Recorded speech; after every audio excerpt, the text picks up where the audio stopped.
सबसे अलग अंदाज हम बनेंगे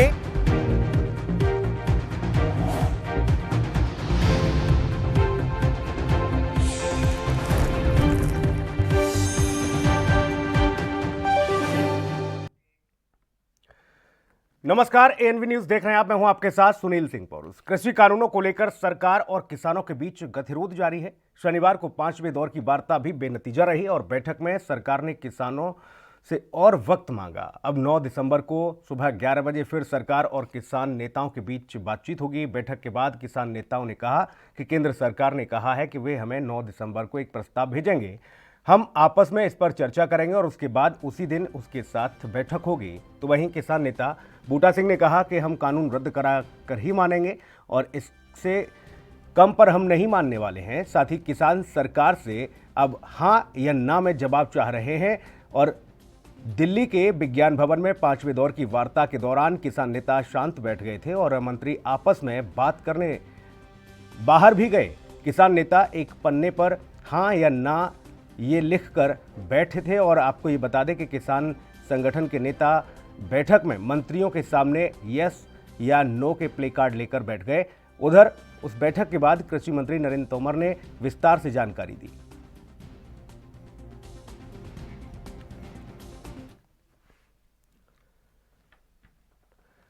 तो वहीं किसानों के साथ बैठक के बाद कृषि मंत्री नरेंद्र तोमर ने कहा कि हम शंका का समाधान करने के लिए तैयार हैं और किसानों के साथ चर्चा अच्छे माहौल में हुई है।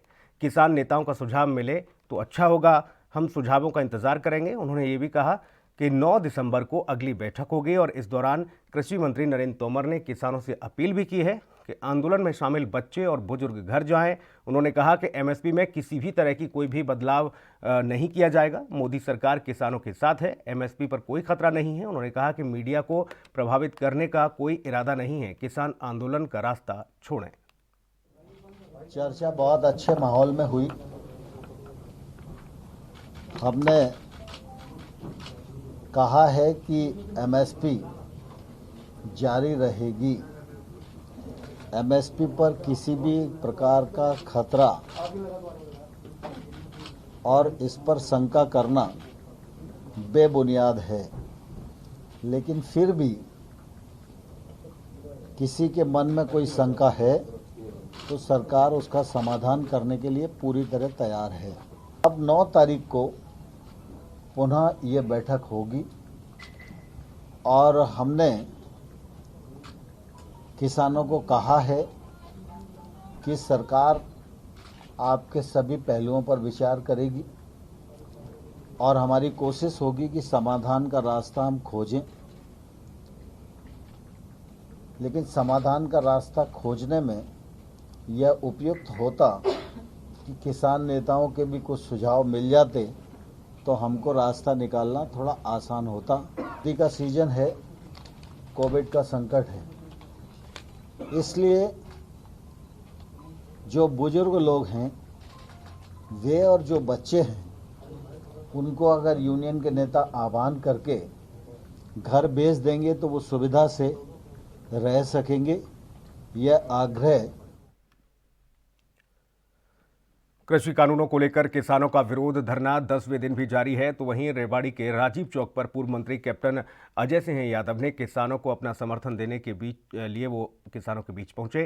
किसानों की मांगों का समर्थन करते हुए कैप्टन अजय यादव ने कहा कि आज सरकार देश के अन्नदाताओं पर भरी सर्दी में पानी की बौछारें कर रही है। अपने हकों को लेकर संघर्षरत किसानों पर पुलिस लाठियां बरसा रही है। इसको लेकर आज किसानों का समर्थन कर उनकी मांगों को पूरा करने की मांग की गई। अगली खबर का रुख करेंगे। कृषि कानूनों को लेकर विरोध लगातार ये जारी है। आपको बता दें कि चरखी दादरी में हरियाणा रोडवेज कर्मचारी यूनियनों ने किसानों को अपना समर्थन दिया। तो वहीं कर्मचारियों ने सरकार के खिलाफ प्रदर्शन कर प्रधानमंत्री मोदी का पुतला फूंका। इस दौरान प्रदर्शनकारियों ने चेतावनी दी कि काले कानूनों को जब तक वापस नहीं लिया जाता तब तक यह प्रदर्शन जारी रहेगा।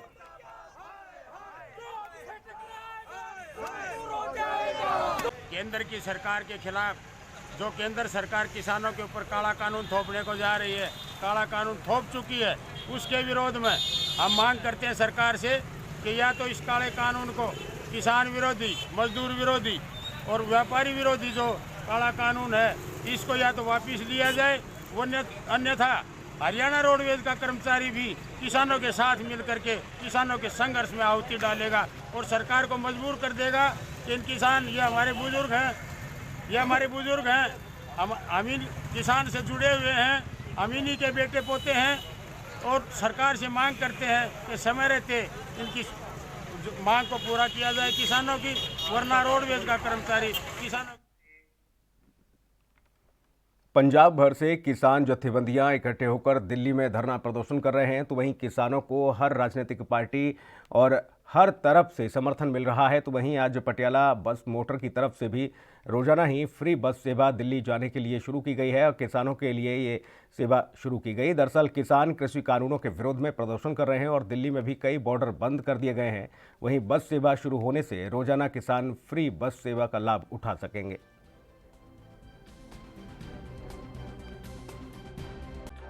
दिल्ली तो पंजाब अप डाउन डेली करनगे जी। फ्री बस सर्विस भी फ्री ये लेके जा रहे हैं जी किसान जथेबंदियां नाल। की लेके जा रहे हो, की मन च लेके जा रहे हो? ਅੱਜ ਸਾਡੇ ਨੌਜਵਾਨ ਵੀਰ ਜੀ ਦਿੱਲੀ ਨੂੰ ਪੂਰੀ ਹੌਸਲੇ ਬੁਲੰਦ ਕਰਕੇ ਜਾ ਰਹੇ ਹਨ ਜੀ, ਬੜੇ ਜੋਸ਼ ਖਰੋਸ਼ ਨਾਲ ਹਰ ਰੋਜ਼ ਦੀ ਤਰ੍ਹਾਂ। ਕਿਉਂ ਜਾ ਰਹੇ ਹੋ? ਦੇਖੋ ਜੀ, 3 ਕਾਲੇ ਕਾਨੂੰਨ ਖੇਤੀ ਬਾੜੀ ਤੇ ਜੋ 3 ਕਾਲੇ ਕਾਨੂੰਨ ਕੇਂਦਰ ਸਰਕਾਰ ਨੇ ਜੋ ਲਾਇਆਗਾ, ਜਿਨ੍ਹਾਂ ਨੂੰ ਆ ਖੇਤੀ ਆਰਡੀਨੈਂਸ ਕਹਿ ਦਿੰਦੇ ਆ, ਉਹਨਾਂ ਨੂੰ ਰੱਦ ਕਰਾਉਣ ਦੇ ਮਕਸਦ ਨਾਲ ਅਸੀਂ ਜਾ ਰਹੇ ਹਾਂ।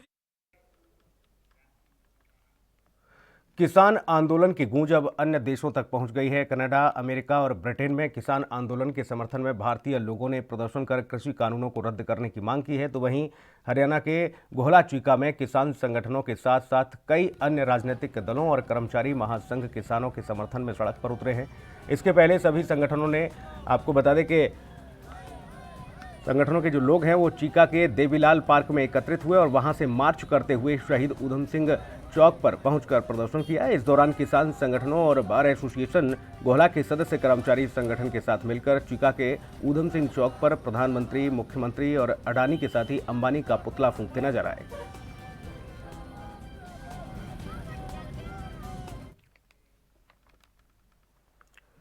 उधर किसान जथेबंदियों की आवाज पर कृषि कानूनों को लेकर केंद्र सरकार के खिलाफ गुरदासपुर के जहाज चौक पर भी भारतीय किसान यूनियन का प्रदर्शन देखने को मिला। किसानों ने मोदी, अडानी और अंबानी के पुतले जलाए। इस मौके पर गुस्सा जाहिर करते हुए किसानों ने जमकर नारेबाजी की। साथ ही किसानों ने कहा कि मोदी सरकार अडानी, अंबानी, अमीर घरानों की कठपुतली बनकर रह गई है। जैसे वह चलाना चाहते हैं यह सरकार वैसे ही चलती है, जिसका खामियाजा देश के हर वर्ग को भुगतना पड़ रहा है। मोदी सरकार काले कानून लाकर किसानों को मारने पर तुली है, जो किसान नहीं होने देंगे।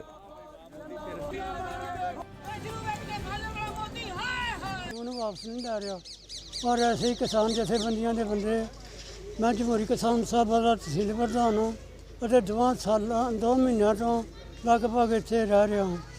जिन्ना चਿਰ ਇਹ ਕਾਨੂੰਨ वापस नहीं होंगे उन्ना चਿਰ ਆਪਾਂ घर नहीं जावांगे। तो ਅਸੀਂ सिर धड़ ते बाजी लाई आ। ਅੱਜ ਜਿਹੜੇ ਮੋਦੀ ਦੇ ਪੁਤਲੇ ਤੇ ਦੂਜਾ ਅਡਵਾਨੀ ਪਾਣੀ।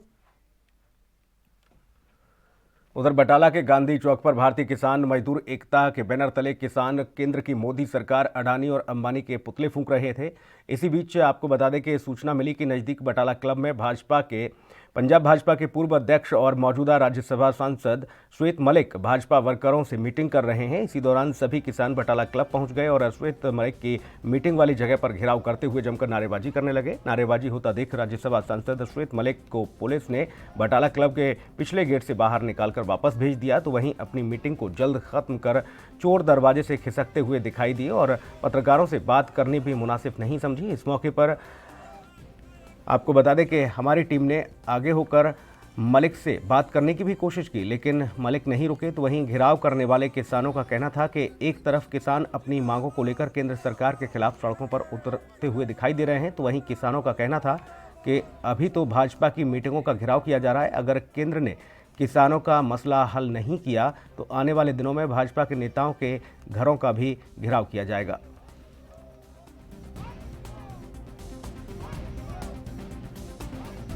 ਅਸੀਂ ਜਿੱਥੇ ਇਹਨਾਂ ਨੂੰ ਮੀਟਿੰਗਾਂ ਕਰਨੀਆਂ ਚਾਹੀਦੀਆਂ ਨੇ ਉੱਥੇ ਮੀਟਿੰਗਾਂ ਨਹੀਂ ਕਰ ਰਹੇ। ਜਿੱਥੇ ਅਸੀਂ ਕਹਿ ਰਹੇ ਮੀਟਿੰਗਾਂ ਕਰੋ ਉੱਥੇ ਮੀਟਿੰਗਾਂ ਨਹੀਂ ਕਰ ਰਹੇ।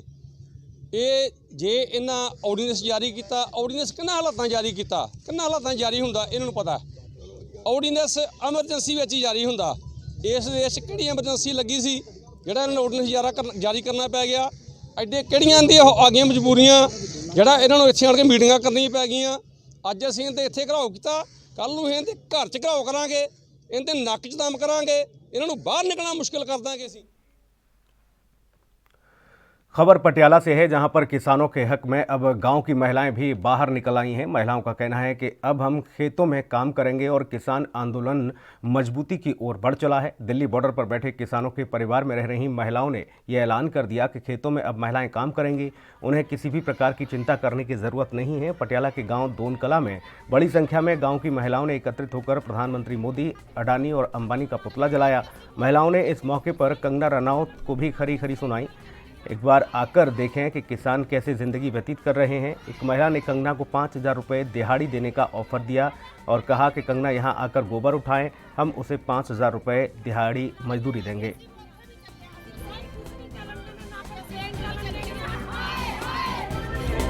ਅੱਜ ਅਸੀਂ ਪਿੰਡ ਦੌਨਕਲਾਂ ਜ਼ਿਲ੍ਹਾ ਪਟਿਆਲਾ ਦੇ ਵਿੱਚ ਮੋਦੀ ਦਾ, ਅੰਬਾਨੀ ਦਾ ਤੇ ਅਡਾਨੀ ਦਾ ਪੁਤਲਾ ਫੂਕਿਆ, ਜੋ ਕਿ ਉਸਨੇ 3 ਆਰਡੀਨੈਂਸ ਜਾਰੀ ਕੀਤੇ ਸੀ। ਉਹਨਾਂ ਦੇ ਉਹਦੇ ਵਿਰੋਧ ਵਿੱਚ ਅਸੀਂ ਇਹ 3 ਪੁਤਲੇ ਫੂਕੇ ਆ, ਤਾਂ ਕਿ ਸਾਡੀ ਮੰਗ ਹੈ ਕਿ ਉਹਨਾਂ ਨੂੰ ਆਰਡੀਨੈਂਸਾਂ ਨੂੰ ਰੱਦ ਕੀਤਾ ਜਾਵੇ। ਹੋਰ ਅਸੀਂ ਇਸ ਦੇ ਖਿਲਾਫ ਕੁਝ ਵੀ ਨਹੀਂ ਮੰਗਦੇ, ਸੋਧ ਵੀ ਨਹੀਂ ਮੰਗਦੇ ਇਹਨਾਂ 3 ਆਰਡੀਨੈਂਸਾਂ ਦੇ ਵਿਰੁੱਧ, ਕਿਉਂਕਿ ਉਹ ਸਾਰੇ ਇਹਦੀ ਸੋਧ ਹੈ, ਕਿਉਂਕਿ ਉਹਦੇ ਵਿੱਚ 25 ਤੇ 26 ਗਲਤੀਆਂ ਨੇ। ਉਹਨਾਂ ਵਿੱਚ ਸੋਧ ਕਰਕੇ ਵੀ ਕੋਈ ਕੀ ਕਰੂਗਾ। ਇਸ ਕਰਕੇ ਸਾਡੀ ਇਹੀ ਮੰਗ ਹੈ ਕਿ ਕਿਸਾਨਾਂ ਦੀ, ਬੀਬੀਆਂ ਦੀ, ਸਾਰੇ जो भी हर एक देश भर में कृषि कानून का विरोध जारी है और इसके विरोध में पंजाब हरियाणा के किसान सड़कों पर हैं। आपको बता दें कि लगातार प्रदर्शन किया जा रहा है। तो वहीं अभिनेता दिलजीत दोसांझ भी किसानों के समर्थन में हैं। सिंघू बॉर्डर पर अभिनेता दिलजीत दोसांझ ने कहा कि चीज़ों को घुमाया जाता है, उन्हें मुद्दों से न भटकाया जाए। हाथ जोड़कर विनती करता हूं, सरकार से भी गुजारिश है कि हमारे किसान भाइयों की मांगों को मान लिया जाए। यहाँ सब शांतिपूर्ण तरीके से बैठे हैं, कोई खून खराबा नहीं हो रहा है।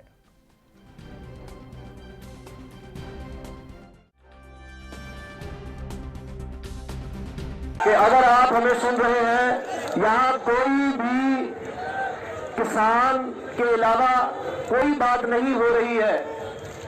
मुद्दों को ना भटकाया जाए। किसान जो भी चाहते हैं सरकार उनकी मांगों को मांगे। सब पीसफुली बैठे हैं, यहाँ पे कोई खून खराबे की बात ट्विटर पे और बहुत सारी चीजें होती रहती है, घुमाते हैं सब, लेकिन हम हाथ जोड़ के विनती करते हैं नेशनल मीडिया से, प्लीज यही दिखाएं कि हम सब पीसफुल तरीके से बैठे हैं और जो भी किसान भाई चाहते हैं पूरा देश आज साथ है। अपने ट्वीट को लेकर विवाद में घिरी अभिनेत्री कंगना रनौत की मुश्किलें कम होने का नाम नहीं ले रही हैं। किसान आंदोलन पर की गई कंगना की टिप्पणी अब उन पर भारी पड़ती नजर आ रही है। हरियाणा की खाप पंचायतें भी कंगना के विरोध में उतर आई हैं। किसान आंदोलन में शामिल महिलाओं पर की गई कंगना की टिप्पणी पर सर्ब पुनिया खाप के राष्ट्रीय प्रवक्ता और बीजेपी प्रदेश कार्य समिति के पूर्व सदस्य जितेंद्र छात्र ने रोष जताया। शुक्रवार को जितेंद्र छात्र ने कहा कि कंगना का बयान महिलाओं का अपमान करता है और सभी खापों में इसे लेकर रोष है। उन्होंने कहा कि हरियाणा सहित अन्य राज्यों में खापें कंगना का विरोध करती हैं। साथ ही हरियाणा की धरती सरकार को बनाने और गिराने के काम में आती है। उन्होंने कहा है कि हमें हिम्मत नहीं हारनी है। तो वो ऐसे बयान देने के बाद हरियाणा और पश्चिमी उत्तर प्रदेश के साथ ही पंजाब और राजस्थान में घुसकर दिखाएं। उन्होंने महिलाओं के बारे में ये बयान दिया है और महिला होते हुए इस तरह की बातें करना बिल्कुल भी ठीक नहीं है।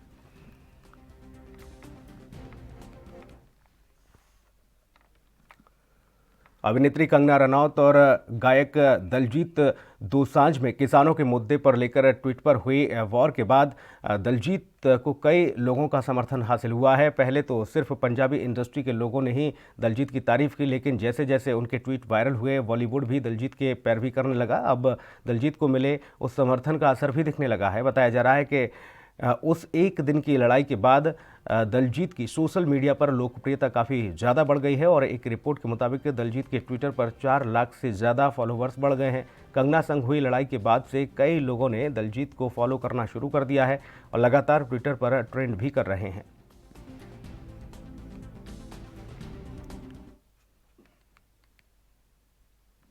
किसान आंदोलन के बहाने एक्ट्रेस कंगना रनौत ने शाहीन बाग वाली दादी को लेकर विवादित टिप्पणी कर दी थी। उन्होंने कह दिया था कि 100 रुपये में ये कहीं भी आ जा सकती हैं। ये अलग बात है कि कंगना ने वो ट्वीट डिलीट कर दिया, लेकिन कंगना के उस ट्वीट के बाद से बॉलीवुड के कई सेलेब्स ने उन्हें अपने निशाने पर ले लिया और इस लिस्ट में सबसे पहले दिलजीत दोसांझ उन पर हमला करते हुए और उन पर आरोप पर मुंहतोड़ जवाब देते हुए नजर आए। अब दिलजीत के बाद सिंगर मीका सिंह भी इस मुद्दे पर एक्टिव हो गए हैं। पहले कंगना को एक्टिंग पर नसीहत दे चुके मीका ने अब फिर एक्ट्रेस पर चुटकी ली है। मीका ने कई ट्वीट करके कंगना पर निशाना साधा है। मीका ने ट्वीट में लिखा है कि हमारा लक्ष्य तो किसानों को समर्थन देना है, ये तो पागल है, उसे अपनी ज़िंदगी जीने दो। कंगना की टीम सिर्फ करण जौहर, रणवीर और ऋतिक जैसे सॉफ्ट टारगेट देखती है जिससे वे हमला करके बच निकलें। आप इस तरफ तो बिल्कुल भी मत आओ।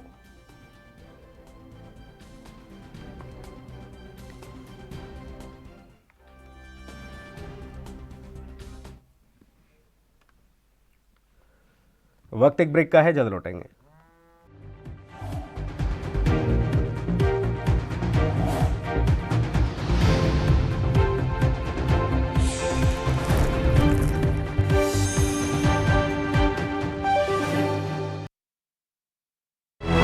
लखनऊ से लेकर चंडीगढ़ तक, मुंबई से लेकर रायपुर तक, क्या है राजनीति की हलचल, क्या है समाज का मिजाज। राजधानी लाइव, हमारी नजर, आपका फैसला, हर रोज सुबह 8 बजे सिर्फ ANP न्यूज पर।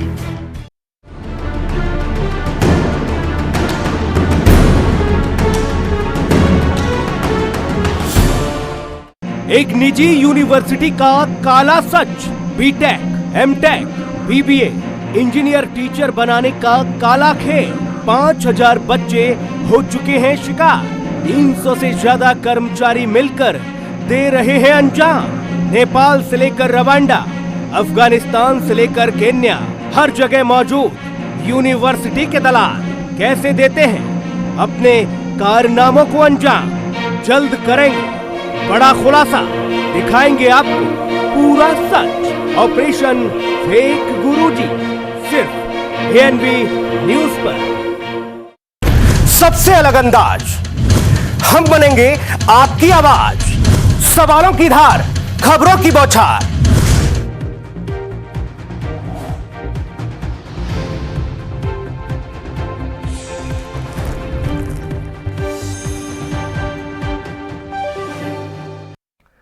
ब्रेक के बाद स्वागत है आपका। बढ़ेंगे खबरों में आगे। दिलजीत दोसांझ और कंगना रनौत की जबरदस्त ट्वीट वॉर के बाद एक और पंजाबी एक्टर और बॉलीवुड एक्टर्स के बीच विचारों की अदला बदली हुई। पंजाबी एक्टर गिप्पी ग्रेवाल ने दिल्ली में हो रहे किसान आंदोलन पर बॉलीवुड की चुप्पी को लेकर सवाल उठा दिए। उनकी बात का जवाब तापसी पन्नू ने दिया। तापसी ने कहा कि ऐसा नहीं है कि बॉलीवुड से कोई भी किसान आंदोलन पर बात नहीं कर रहा है। उन्होंने लिखा कि सर, जिन लोगों से आप आवाज़ उठाने की उम्मीद कर रहे हैं, अगर उन्होंने कुछ नहीं किया तो आप दूसरों को भी उन्हीं के जैसा मत समझिए, उन्हीं में शामिल नहीं कर सकते हैं। ऐसा नहीं है कि हम कुछ सेलेब्स को खड़े रहने के लिए तारीफ़ की ज़रूरत है, लेकिन ऐसी बातों से हमारा मनोबल ज़रूर ख़राब होता है। तापसी की बात के जवाब में गिप्पी ने लिखा कि ये ट्वीट तापसी पन्नू और अन्य सेलेब्स जो हमारा सपोर्ट कर रहे हैं उनके लिए नहीं है। मेरा यकीन कीजिए, हमारे लिए आपका सपोर्ट बहुत मायने रखता है। हम इसके लिए आपके आभारी हैं। मेरा ट्वीट उनके लिए था जो लोग खुद को पंजाब का कहते हैं और अब उनके मुंह से एक शब्द नहीं निकल रहा है, वो सब गायब हैं।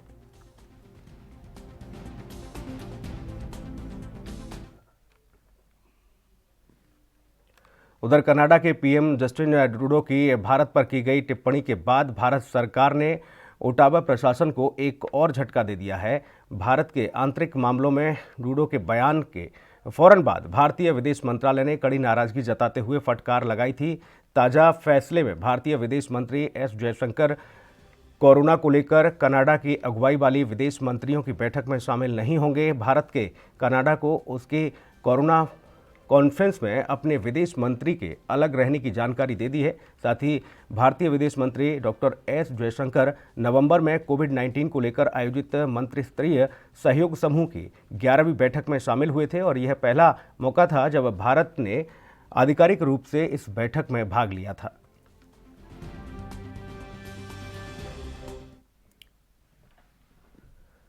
किसान आंदोलन को लेकर सियासी पारा गर्म है। ऐसे में किसानों के मुद्दे पर राष्ट्रीय जनता दल ने एक दिन के सांकेतिक धरने का ऐलान किया।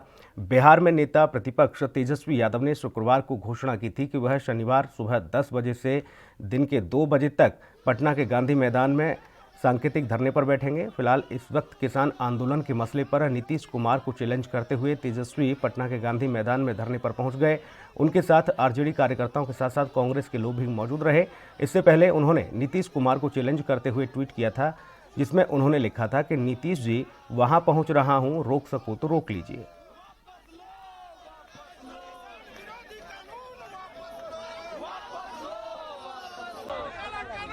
देखिए, किसान विरोधी जो बिल है, जो कृषि बिल जो भारत सरकार ने लाने का काम किया है, ये किसान विरोधी है और हम लोगों की मांग है कि जो किसान जो सड़कों पर जो आंदोलन कर रहे हैं उनकी हर एक मांग को जो है पूरी की जाए।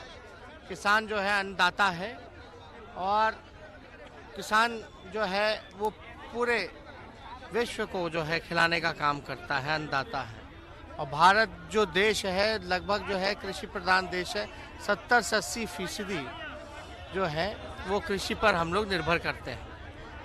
आज देखिए, जो गॉडसे को जो मानने वाले लोग हैं उनका पटना आगमन हुआ है और नीतीश कुमार जी ने हमारे बापू को कैद कर रखा है, महात्मा गांधी को कैद कर रखा है।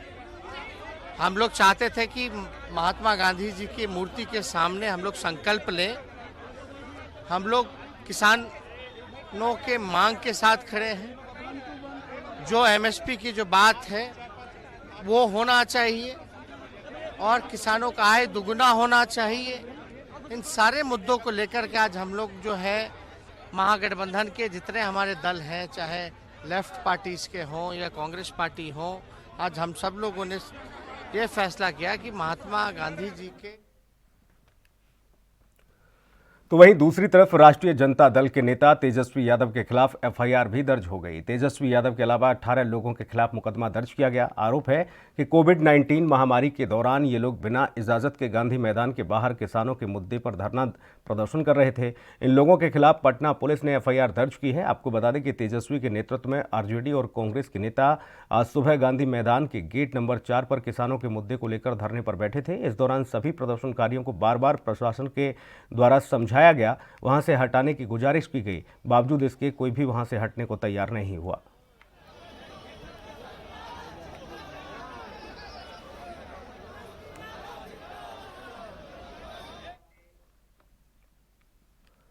उधर प्रधानमंत्री नरेंद्र मोदी 10 दिसंबर को दोपहर 1 बजे दिल्ली में बनने जा रही संसद भवन की नई इमारत की आधारशिला रखेंगे और इसके साथ ही इस मौके पर प्रधानमंत्री भूमि पूजन भी करेंगे। इस बात की जानकारी लोकसभा अध्यक्ष ओम बिरला ने दी। ओम बिरला ने कहा कि यह फैसला लिया गया है कि नए संसद भवन का शिलान्यास समारोह 10 दिसंबर को दोपहर 1 बजे आयोजित किया जाएगा।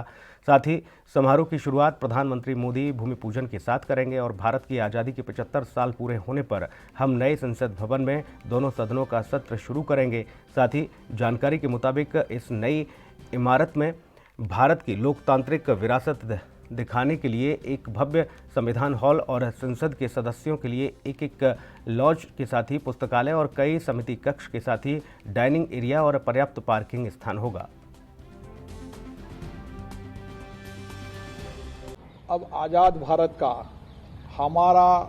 हमारे द्वारा बनाया नए भवन का शिलान्यास होने की तारीख तय हुई है। ये हम सब के लिए गौरव का विषय है कि नए संसद का भवन जिसका शिलान्यास 10 तारीख को 1 बजे माननीय प्रधानमंत्री जी के द्वारा भूमि पूजन के साथ शुरू होगा, के लिए गौरव का प्रतीक होगा। क्योंकि यहाँ से हमने पुराने संसद भवन से हमारी आज़ादी की यात्रा शुरू की थी और नए संसद भवन के अंदर जब आज़ादी के 75 वर्ष होंगे तब हम नए संसद भवन के अंदर जो हमारे गौरवपूर्ण इतिहास का लोकतंत्र का मंदिर होगा, वहाँ हम सदन की दोनों। उधर राजस्थान में मंत्रिमंडल विस्तार से पहले फिर से सियासी खलबली मच गई। कांग्रेस नेता और सूबे के मुखिया अशोक गहलोत ने आरोप लगाया कि फिर से सरकार गिराने का खेल शुरू हो चुका है। अशोक गहलोत ने कांग्रेस कार्यकर्ताओं को संबोधित करते हुए कहा कि महाराष्ट्र में भी सरकार गिराने की चर्चाएं हैं। उन्होंने कहा कि बीजेपी की तरफ से इसके पहले सरकार गिराने की कोशिशों के गवाह कांग्रेस नेता अजय माकन रहे हैं।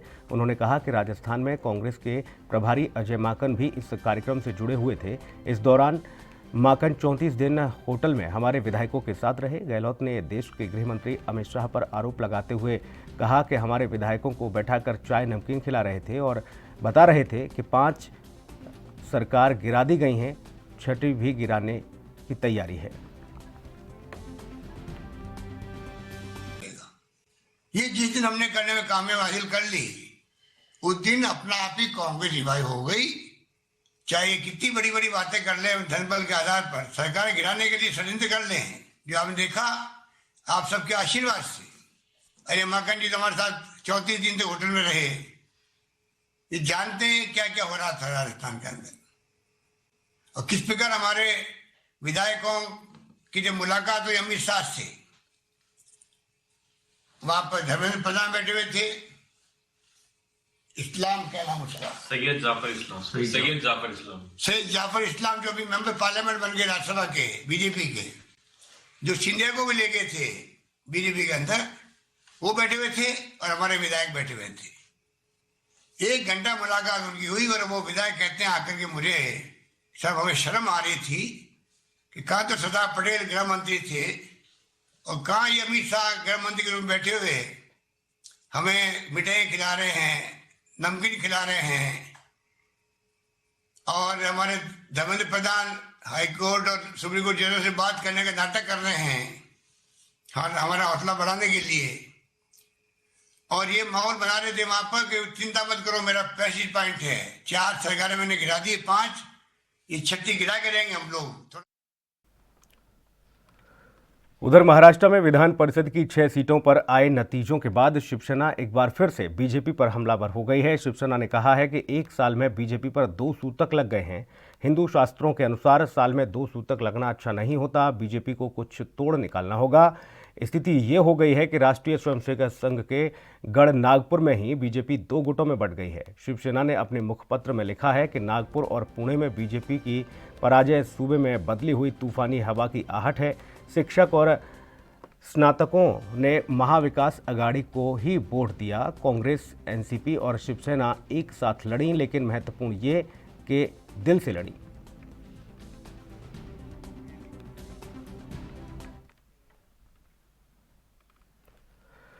महाराष्ट्र में 3 दलों की महाविकास अघाड़ी सरकार के 1 साल बीतने की खटपट शुरू हो गई। अघाड़ी में तनाव की ये स्थिति कांग्रेस के नेता राहुल गांधी पर एनसीपी सुप्रीमो शरद पवार की टिप्पणी से पैदा हुई। पवार के बयान के बाद कांग्रेस खफा हो गई और एनसीपी को चेतावनी दी कि अगर राज्य में स्थिर सरकार चाहते हैं तो कांग्रेस के शीर्ष नेता पर अनावश्यक टिप्पणी करना बंद करें। महाराष्ट्र कांग्रेस के कार्याध्यक्ष और महिला एवं बाल विकास मंत्री यशोमती ठाकुर ने कहा है कि महाविकास अघाड़ी के कुछ नेताओं के साक्षात्कार की जानकारी मुझे मिली है। उन्होंने ट्वीट किया है कि महाराष्ट्र कांग्रेस की कार्यकारी अध्यक्ष होने के नाते अपने मित्र दलों से कहना चाहती हूं कि अगर आप इस सरकार को स्थिर रखना चाहते हैं तो कांग्रेस के शीर्ष नेता राहुल गांधी पर आलोचक और टिप्पणी करने से बचें। दरअसल एनसीपी सुप्रीमो शरद पवार ने एक मराठी मीडिया को दिए साक्षात्कार में राहुल गांधी को राजनीतिक क्षमता को लेकर टिप्पणी की थी। उन्होंने कहा था कि राहुल गांधी में काफ़ी हद तक निरंतरता की कमी है।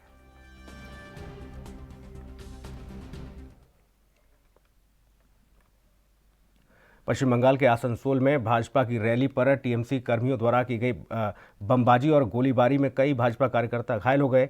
घायल बीजेपी के कार्यकर्ताओं को दुर्गापुर के एक निजी अस्पताल में भर्ती कराया गया। घायलों से मिलने पहुंची बीजेपी नेता कैलाश विजयवर्गीय ने इस मामले को लेकर राज्य सरकार और पुलिस पर हमला किया है। कैलाश विजयवर्गीय ने कहा कि हम लोगों ने पुलिस का राजनीतिकरण देखा था, लेकिन यहाँ तो पुलिस का अपराधीकरण हो गया है।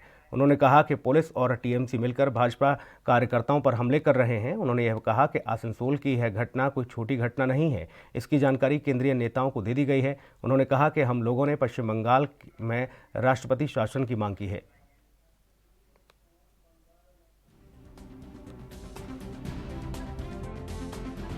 सारे प्रदेश में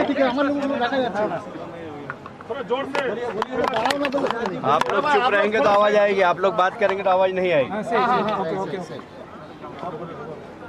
आज सारे प्रदेश में और ना अन्याय ये कार्यक्रम की शुरुआत हुई थी। सारे प्रदेश में शांतिपूर्ण हुआ, किंतु जिस तरीके से आसनसोल जिले में कोल माफिया, सैंड माफिया, इन लोगों की अराजकता है, गुंडागिर्दी है, और जिनको की भाइकों का संरक्षण है, ये भाइकों के संरक्षण में सारे माफिया बंगाल के अंदर पनप रहे हैं। हिंसा की राजनीति के सरगना यदि कोई है तो भाइको है, और भाइकों के नेतृत्व में सारे प्रदेश में हिंसा का साम्राज्य। हमारे 130 कार्यकर्ताओं की अभी तक हत्या हो चुकी है, और इसके लिए जिम्मेदार है तो टीएमसी की सरकार है, ममता जी की सरकार है और भाइको है, जिनके संरक्षण में पूरे प्रदेश में माफिया और गुंडे लोग अराजकता फैला रहे हैं। और इसके खिलाफ हमारा जंग जारी रहेगा। हम प्रजातंत्र की स्थापना के लिए संघर्ष करते रहेंगे। हमने कभी हिंसा का सहारा नहीं लिया, हाँ आगे भी हम हिंसा का सहारा नहीं लेंगे।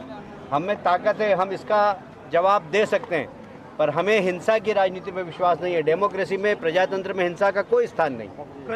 और इसलिए ए भाई तुम बोल रहे हो या मेरे को बोलने दो यार, बहुत जल्दी है क्या आपको? और इसलिए जिस प्रकार की अराजकता है उसके खिलाफ भारतीय जनता पार्टी पूरे प्रदेश में आंदोलन करेगी। ये घटना छोटी। ग्रेटर हैदराबाद नगर निगम के चुनाव नतीजे घोषित होने के बाद अब पश्चिम बंगाल चुनाव की तरफ देश की निगाहें हैं। AIMIM चुनाव लड़ने की बात पहले ही कह चुकी है। हालांकि हैदराबाद चुनाव के नतीजों के बाद अब ओवैसी से उसको लेकर जब सवाल हुआ तो उन्होंने कोई स्पष्ट जवाब नहीं दिया। पश्चिम बंगाल में होने वाले विधानसभा चुनाव के संबंध में असदुद्दीन ओवैसी ने कहा कि इस संबंध में पहले हम चर्चा करेंगे, पार्टी निर्णय लेगी, फिर आपको बताएंगे। वहीं हैदराबाद ग्रेटर नगर निगम के नतीजों पर ओवैसी ने कहा कि GHMC तेलंगाना का एक हिस्सा है, लेकिन तेलंगाना की क्षेत्रीय आधार पर इसकी आकांक्षाएं भी हैं। उन उम्मीदों का प्रतिनिधित्व TRS करती है। तेलंगाना में TRS एक बड़ी पार्टी है, ये तेलंगाना की क्षेत्रीय भावनाओं का प्रतिनिधित्व करती है। मुझे यकीन है कि के चंद्रशेखर राव इन चुनावों में पार्टी के प्रदर्शन की समीक्षा करेंगे।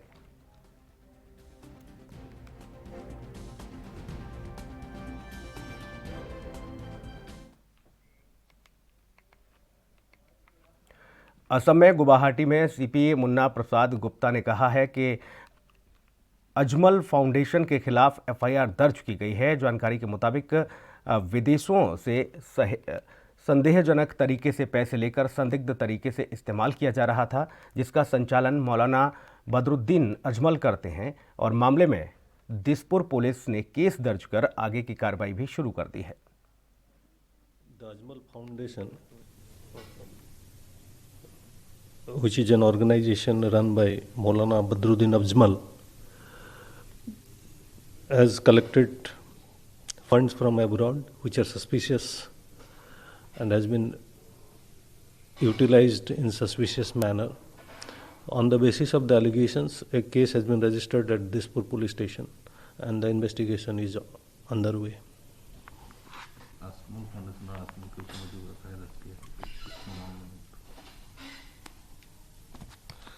We have received an FIR against the Ajmal Foundation. The FIR alleges collection of fund from various sources abroad, which are suspicious. Uttar Pradesh के सपा सांसद आजम खान के परिवार पर एक बार फिर से योगी सरकार का डंडा चला है। योगी सरकार ने आजम खान के बेटे अब्दुल्ला आजम से 65 लाख के वेतन भत्ते की वसूली करने के आदेश दिए हैं। उत्तर प्रदेश सरकार के मुख्य लेखा अधिकारी ने वसूली के आदेश जारी किए। दरअसल बीजेपी नेता आकाश सक्सेना ने विधानसभा प्रमुख सचिव से वेतन वसूल किए जाने की मांग की थी। उनकी इस शिकायत के बाद कार्रवाई करते हुए अब्दुल्ला आजम के खिलाफ यह आदेश जारी किया गया। अब्दुल्ला ने विधायक रहते हुए ये रकम वेतन और भत्ते के रूप में विधानसभा सचिवालय से ली थी। गौरतलब है कि हाल ही में स्वार विधानसभा सीट से विधायक अब्दुल्ला आजम की विधायक की रद्द कर दी गई। इलाहाबाद हाई कोर्ट उनकी सदस्यता को अयोग्य करार दे चुका है और इसके बाद स्वार विधानसभा सीट पर उपचुनाव कराए जाने के भी निर्देश दिए गए थे।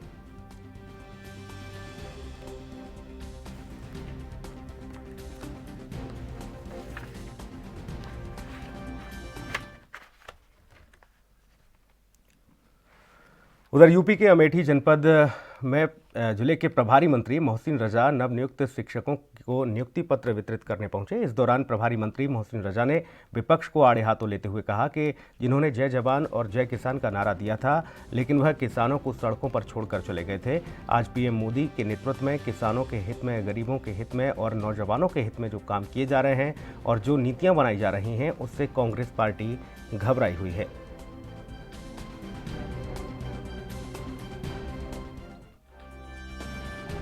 रहा है, जिन्होंने नारा तो दिया था कि जय जवान जय किसान, लेकिन सड़कों पर छोड़कर चले गए थे। आज आदरणीय मोदी जी की सरकार ने किसानों के हित में, गरीबों के हित में, नौजवानों के हित में जो काम किए हैं, जो नीतियां बनाई हैं, उससे घबराहट है। किसानों के लिए तो हमने अच्छी योजनाएं लाकर रखी हैं। हमने जो भी योजनाएं बनाई हैं वो देश हित में, नौजवान, किसान, गरीब, महिला सशक्तिकरण को लेकर ये सारी योजनाएं हमारी जो चल रही हैं देश में, उसको लेकर आप देखिए तो ये विपक्ष जो है ये नकारात्मक काम करता है, गुमराह करने का काम करता है। अगर इन्होंने कुछ किया होता तो आज ये स्थिति थोड़ी होती। आज जब संपन्न हो गया है, प्रदेश आगे बढ़ रहा है, देश आगे बढ़ रहा है, मोदी जी के नेतृत्व में लोग संपन्न हो रहे हैं, किसान संपन्न हो रहा है, तो अब परेशानी है इनको, इसलिए ये गुमराह करने का काम कर रहे हैं और हमारी सरकार लगा। उधर यूपी की योगी सरकार आगरा के लोगों को मेट्रो रेल की सौगात देने जा रही है। प्रधानमंत्री नरेंद्र मोदी 7 दिसंबर को आगरा मेट्रो रेल परियोजना के निर्माण कार्य का शुभारंभ करेंगे। मुख्यमंत्री योगी आदित्यनाथ की मौजूदगी में प्रधानमंत्री मोदी योजना का वर्चुअल शुभारंभ करेंगे। सरकार की योजना के मुताबिक 2 साल बाद आगरा के लोग मेट्रो रेल की सवारी कर सकेंगे और इस दौरान उत्तर प्रदेश के मुख्यमंत्री योगी आदित्यनाथ आगरा में मौजूद रहेंगे। कार्यक्रम का आयोजन पीएसी मैदान में होगा और मैदान में फिलहाल तैयारियां जोरों पर हैं। शिलान्यास कार्यक्रम के दौरान मोदी करीब आधे घंटे तक नई दिल्ली से ऑनलाइन संवाद करेंगे। वहीं मुख्यमंत्री योगी आदित्यनाथ और केंद्रीय आवास एवं शहरी विकास मंत्री हरदीप सिंह पुरी भी आगरा में मौजूद रहेंगे।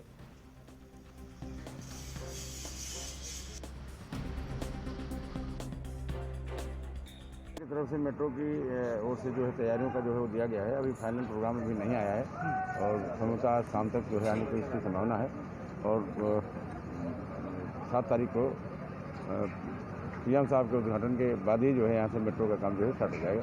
जी सीएम साहब का भी कोई कार्यक्रम है, अगर आया तो यहाँ अभी सीएम साहब का कार्यक्रम आएगा उसी के मद्देनजर कार्रवाई जो है वो तैयारी की जाएगी।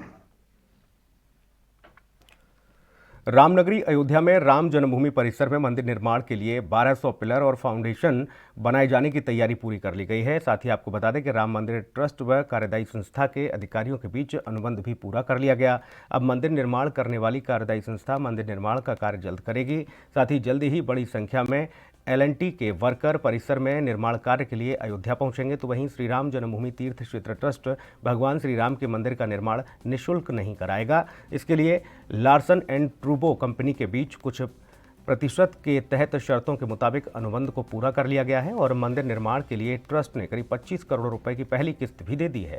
राम मंदिर ट्रस्ट अब निर्धारित मानदेय के तहत मजबूती व गुणवत्ता की गारंटी के साथ कार्य कराएगी, जिसके लिए जल्द ही कंपनी के करीब 200 से अधिक वर्करों की टीम अयोध्या पहुंचेगी, जिन्हें कार सेवकपुरम सहित कई स्थानों पर रुकने की व्यवस्था की जा रही है। तो वहीं श्री राम जन्मभूमि तीर्थ क्षेत्र ट्रस्ट के महासचिव चंपत राय के मुताबिक लार्सन एंड ट्रूबो के एग्रीमेंट पर हस्ताक्षर कर दिए गए हैं और प्रोजेक्ट के कंसल्टेंट के रूप में टाटा कंसल्टेंट इंजीनियर के साथ ही अनुबंध हो गया है और मंदिर निर्माण की नींव मजबूत बने, इसके लिए आपस में IIT चेन्नई, IIT मुंबई के साथ ही IIT दिल्ली, CBR रुड़की के साथ LNT व टाटा के इंजीनियर विचार कर रहे हैं।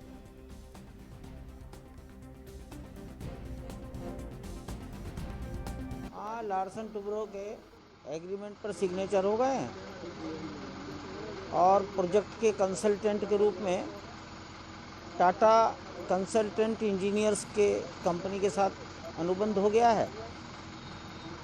शेष नींव मजबूत बने, इस पर आपस में सब IIT Bombay, IIT Delhi, IIT Chennai, CBRI Roorkee, Tata और एलएनटी के इंजीनियर आपस में बातचीत कर रहे हैं। नदी का किनारा है, नीचे गहराई तक बालू है, इसलिए मजबूत नींव की पकड़ कैसे हो, इस पर अध्ययन चल रहा है। ये 2-4 दिन 8 दिन में अध्ययन पूरा हो जाएगा और जो कुछ होगा बहुत। प्रधानमंत्री नरेंद्र मोदी ने 4 दिसंबर को देश में कोविड-19 टीकाकरण को लेकर सभी राजनीतिक दलों के साथ बैठक की थी और इसके बाद आपको बता दें कि महाराष्ट्र के कैबिनेट मंत्री और एनसीपी नेता नवाब मलिक ने एक बड़ा बयान दिया है। उन्होंने कहा है कि देश के हर नागरिक को कोरोना का टीका मुफ्त लगना चाहिए। उन्होंने कहा कि प्रधानमंत्री ने सर्वदलीय बैठक बुलाई, अब कह रहे थे कि केंद्र और राज्य मिलकर टीके का दाम तय करेंगे। ये कैसे हो सकता है? बिहार में वह वैक्सीन मुफ्त देने का आश्वासन दे रहे थे। हम मांग करते हैं कि हर भारतीय को कोरोना वैक्सीन मुफ्त में लगाई जाए।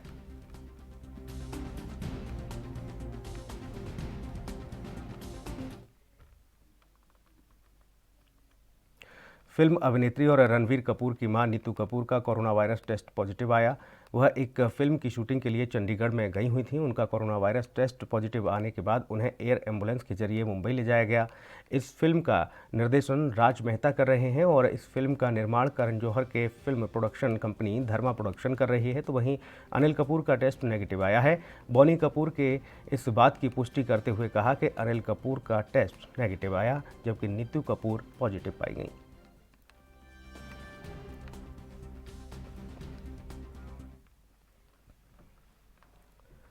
देश भर में कोरोना का कहर जारी है, तो वहीं हरियाणा के स्वास्थ्य मंत्री अनिल विज की कोरोना रिपोर्ट पॉजिटिव आई है। अनिल विज अंबाला छावनी के सिविल अस्पताल में भर्ती हैं, जहां पर उनकी हालत ठीक है।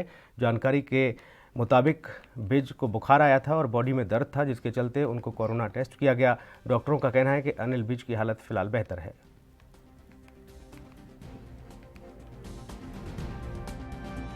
मंत्री जी का आज सुबह टेस्ट हुआ था, रैपिड एंटीजन से टेस्ट हुआ था, उसमें वो पॉजिटिव आए थे। साथ के साथ आरटीपीसीआर टेस्ट भी ले लिया गया था, आरटीपीसीआर की रिपोर्ट भी आ गई है, वो भी पॉजिटिव है।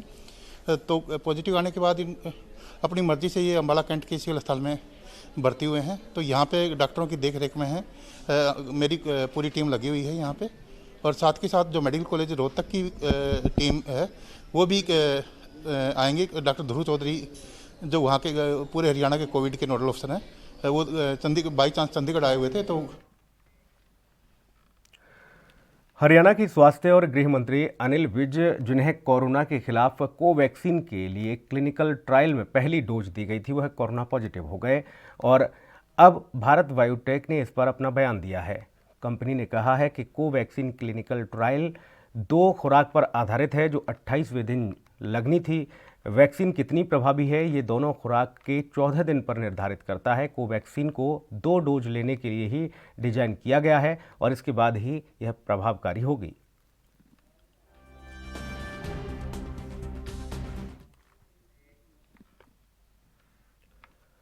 गुजरात के अहमदाबाद के कलेक्टर संदीप सहगल ने कोरोना की वैक्सीन को लेकर जारी किए गए सरकारी निर्देशों के बारे में जानकारी दी है। सहगल ने कहा है कि कोरोना वैक्सीन के आने की संभावनाओं को ध्यान में रखते हुए राज्य सरकार की तरफ से गाइडलाइन आ चुकी हैं और उसे ध्यान में रखते हुए पूरी तैयारियां कर ली जा रही हैं।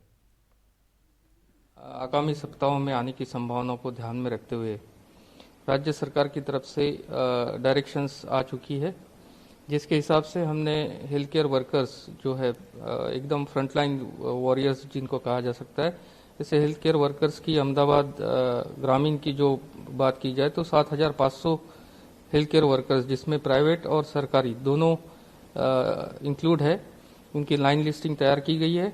साथ में जो बाकी डिपार्टमेंट्स के फ्रंटलाइन वॉरियर्स है, रेवेन्यू डिपार्टमेंट के हो, पुलिस के हो, ट्रांसपोर्टेशन के हो, पंचायत के हो या यूटिलिटी सर्विसेज, फाइनेंशियल सर्विसेज से रिलेटेड कर्मी हो, उनको भी इसमें लिया जा रहा है, जिसके लिए हम आज सभी डिपार्टमेंट्स को ट्रेनिंग दे रहे हैं और उसके हिसाब से एकदम परफेक्ट इंफॉर्मेशन।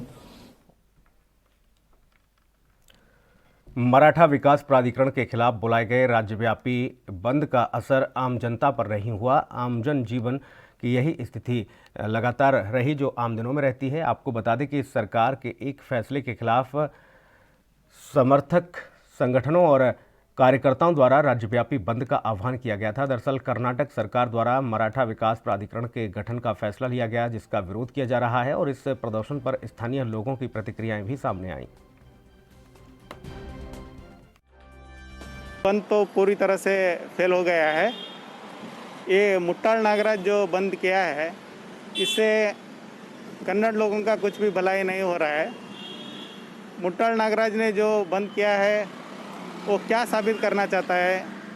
मराठा लोग कन्नडिगा नहीं है ऐसा साबित करने के लिए उसने बंद का कॉल किया है क्या? ऐसा है तो पूरा कर्नाटक में बहुत से भाषा बोलने वाले लोग रहते हैं। अनेक लोग SC ST और शेड्यूल ट्राइब के लोग भी अपनी मातृभाषा कन्नड़ ना होते हुए। उधर लक्षद्वीप के प्रशासक और IB के पूर्व चीफ दिनेश्वर शर्मा का पार्थिव शरीर विशेष विमान से एयरपोर्ट पर लाया गया। आपको बता दें कि उन्हें गार्ड ऑफ ऑनर दिया गया। राष्ट्रपति, प्रधानमंत्री, गृह मंत्री, रक्षा मंत्री, सुरक्षा सलाहकार, केरल के DGP, बिहार DGP के साथ ही तमाम बड़े अधिकारियों की ओर से 16 पुष्पचक्र अर्पित किए गए।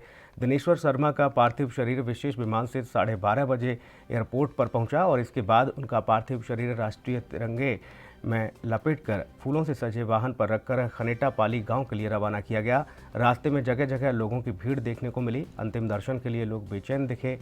जगह जगह लोग गगनभेदी नारे लगाकर अपने इस सपूत को नमन करते नजर आए।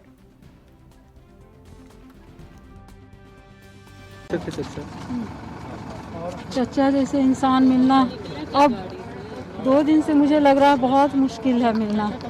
जिस तरह से सादगी, जिस तरह से शांति, जिस तरह की बचपन से ज़िंदगी गुजार कर और इस मुकाम पर पहुँचे हैं, हम नहीं विश्वास कर सकते हैं कि आगे और भी कोई इस तरह से शायद और भी कर सकता है। लेकिन जिस तरह से इन्होंने अपनी ज़िंदगी गुजारी।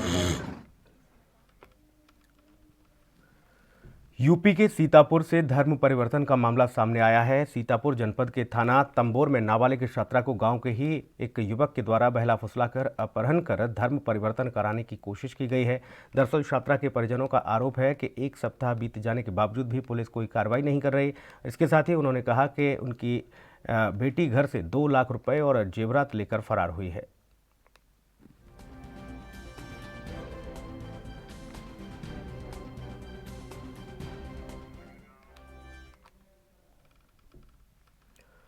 उधर यूपी के कासगंज विकास भवन में बेसिक शिक्षा विभाग के अध्यापक अध्यापिकाओं की नियुक्तियां पूरी होने के बाद नियुक्ति पत्र वितरित समारोह का आयोजन हुआ। कार्यक्रम के दौरान प्रभारी मंत्री अनिल शर्मा ने जनपद के करीब 884 अध्यापक अध्यापिकाओं को नियुक्ति पत्र देकर शिक्षा व्यवस्था को बेहतर बनाने पर जोर दिया। वहीं उन्होंने राज्य सरकार की प्रशंसा की और उन्होंने भ्रष्टाचार मुक्त सरकार बताया। दरअसल प्रभारी मंत्री अनिल शर्मा निर्धारित कार्यक्रम के तहत विकास भवन कासगंज पहुंचे, जहां पर बेसिक शिक्षा विभाग की तरफ से आयोजित नियुक्ति पत्र वितरित समारोह कार्यक्रम में सहभागिता की और कार्यक्रम का शुभारंभ किया। इस दौरान सदर विधायक देवेंद्र सिंह राजपूत, विधायक देवेंद्र प्रताप के साथ ही जिलाधिकारी चंद्र प्रकाश सिंह और ASP आदित्य प्रकाश वर्मा भी मौजूद रहे।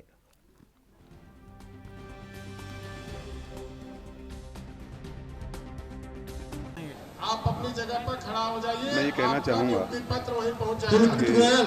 यहाँ मत आइए। पुलकित गोयल भूतो न भविष्यति, हाथ उठा के कभी इस तरीके से नियुक्ति पत्र वितरित करने का कार्यक्रम मेरा 25 वर्ष का राजनीतिक अनुभव मैंने नहीं देखा।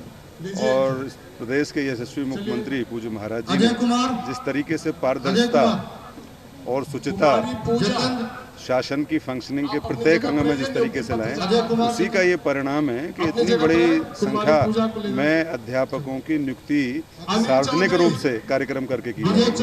मैं इसकी सराहना करता हूं और पूज्य महाराज जी का अभिनंदन करता हूं। छुट्टी लेने के नाम पर रिश्वत ली जाती थी, ऐसा खुलासा हुआ लखनऊ में आज। शिक्षा विभाग ने खुलासा किया है, IVRS करके कोई पोलिंग होती है उसकी कहना चाहेंगे। देखिए, ये 3 साल से पहले 25 वर्षों तक भाजपा को छोड़ दें जितनी भी सरकारें रही हैं, ऐसा कौन सा काम है जिसके लिए घूसखोरी नहीं होती थी। तो अभी तो रोम रोम में ये सब बसे थे भ्रष्टाचारी, लेकिन इसका पूरी इनके ऊपर कार्रवाई करके इनको बर्खास्त करके जेल भिजवा के महाराज जी ने सारी व्यवस्थाएं की हैं। और अभी जैसे मैं बता रहा था आपको, चाहे तो छुट्टियां हैं, चाहे चाइल्ड केयर लीव है, उस सब को बड़ा पारदर्शी बनाते हुए और ऑनलाइन सारी व्यवस्थाएं अब की जा रही है। मुझे पूरा विश्वास। कासगंज जनपद के प्रहलादपुर स्थित विकास भवन के प्रांगण में प्रदर्शन कर रहे मनरेगा मजदूर जी हां कादरगंज पुख्ता के रहने वाले हैं। प्रदर्शनकारी ग्रामीणों का कहना है कि गांव के प्रधान ने आवास बनाने के नाम पर रुपए तो ले लिए, लेकिन आवास नहीं दिया और ना ही शौचालय की दूसरी किस्त दी, जबकि शौचालय बना दिए गए 2 साल हो चुके हैं। ग्रामीण दिनेश चंद ने बताया कि गाँव के ही प्रधान अरशद ने 1000 रुपये शौचालय के नाम पर लिए, लेकिन शौचालय आज तक नहीं बनवाया गया।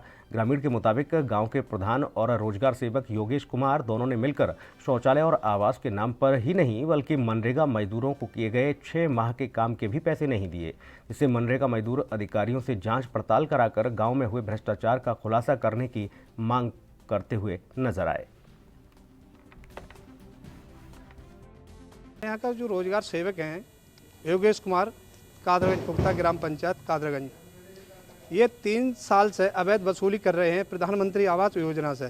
किसी से 10,000, किसी से 15,000 रुपये। अभी तक ना तो आवास दिया है और नहीं तो उनका पैसे वापस दिए हैं। मजदूर मजदूरी करने जाते हैं और बिना जॉब कार्ड के मजदूरों को रखा था, उनकी अभी तक कोई मजदूरी नहीं दी है। 6 महीना हो गए मजदूरी मांगने के लिए, बिना जॉब कार्ड के रखा था। 200 रुपये लेते हैं जॉब कार्ड के, फिर जॉब कार्ड 1500 रुपये लिए शौचालय के, अभी तक कोई शौचालय नहीं बनाया है। एक किस्त दे दी है तो एक किस्त गायब कर दी। शौचालय पैसे ले लिए हमसे 1000 रुपया और शौचालय नहीं दे रहे हैं हमको। कौन से गांव का मामला है? कादरगंज पुख्ता। कौन है प्रधान? किसने पैसे लिए? अरशद। किस बात के लिए पैसे लिए? शौचालय बनवाएंगे दोबारा। क्या कहा अधिकारियों ने? क्या कहा है? अधिकारी जाते नहीं, कहते थे बन जाएगा बन जाएगा। यानी एक तरफ योगी जी की स्वच्छता अभियान को कहीं ना कहीं अधिकारी धब्बा लगाते नजर आ रहे हैं। हाँ वही तो, जैसे हमारा वो फूल है। खबर यूपी के ललितपुर से है, जहां पर थाना नाराहट के ग्राम बरूदिया में ग्राम सभा की भूमि पर कब्जा कर रहे लोगों को रोकने पर पुलिस पर हमला कर दिया गया, जिसमें कई पुलिसकर्मी जख्मी हो गए। जानकारी के मुताबिक ग्राम बरूदिया में जमीन पर कब्जा कर चबूतरा बनाने के साथ एक कथित राजनीतिक पार्टी की तरफ से प्रयास किया जा रहा था। दरअसल इसके पहले भी इन लोगों ने उसी भूमि पर कब्जा करने की कोशिश की तो पुलिस ने काम को रोककर यहां पर कई पुलिसकर्मियों को तैनात कर दिया था, लेकिन एक बार फिर से ये लोग शासकीय भूमि को कब्जा करने की फिराक में हैं।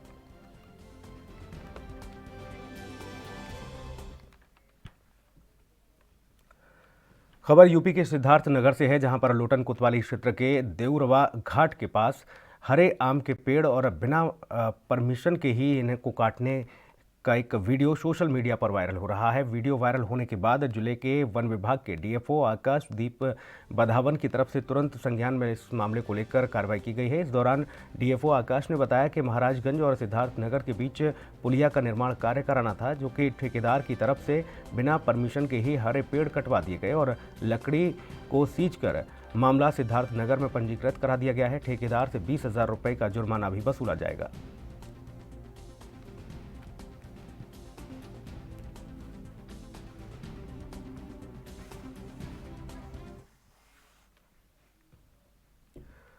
खबर यूपी के देवरिया से है, जहां पर तरकुलवा थाना क्षेत्र में मिसरौली गांव में रास्ते के विवाद को लेकर 2 पक्षों में मारपीट हो गई। वहीं सूचना मिलते ही पुलिस मौके पर पहुंची, लेकिन लोगों ने पुलिस पर भी पथराव कर दिया। इस हमले में पीआरवी का चालक और एक कांस्टेबल घायल हो गए। बता दें आपको कि हमले में पुलिस की गाड़ी का शीशा भी टूट गया। सूचना पर थाने से फोर्स पहुंची और मौजूदा हालात को संभाला गया। फिलहाल पुलिस ने मोर्चा संभाल लिया है और आगे की कार्रवाई की जा रही है।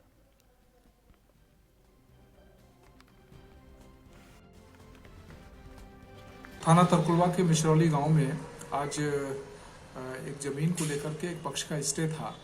उसी पर उनका जो दूसरा पक्ष है वो उस ज़मीन को बनाने का प्रयास कर रहा था। तभी पुलिस को 112 नंबर की गाड़ी को फ़ोन कर दिया। वहां पर हमारी पीआरवी पहुंची और उसने दोनों पक्षों को समझाने का प्रयास किया।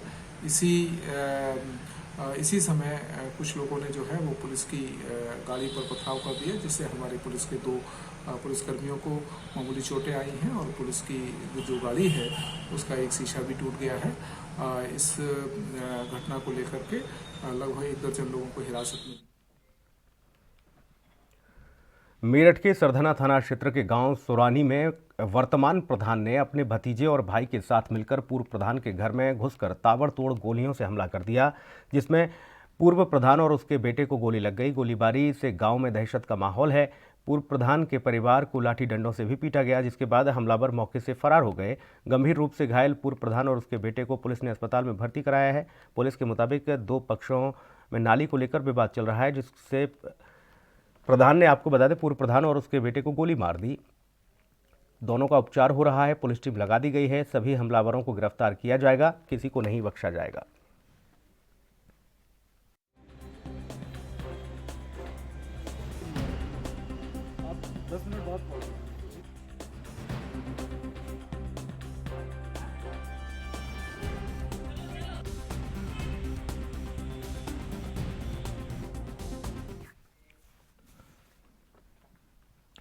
और इस बुलेटिन में इतना ही। नमस्कार।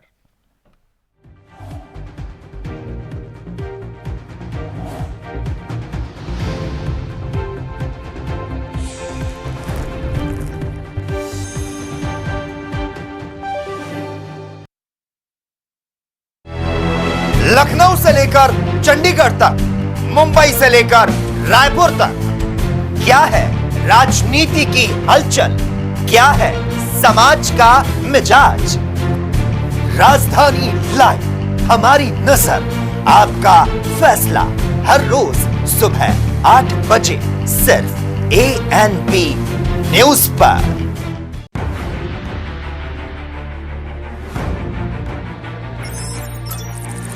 खबर चाहे सियासत की हो या सरकार की, खबर चाहे भ्रष्टाचार की हो या गुनहगार की, दिन भर में क्या रहा देश जगत का हाल, किस मुद्दे ने बनाई किसकी सरकार, रखते हैं हम सब पर नजर, पहुंचाते हैं हम हर खबर। हम हैं ANP न्यूज।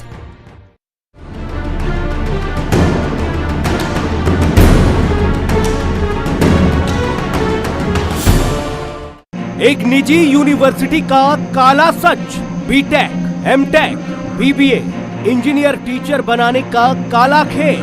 5000 बच्चे हो चुके हैं शिकार।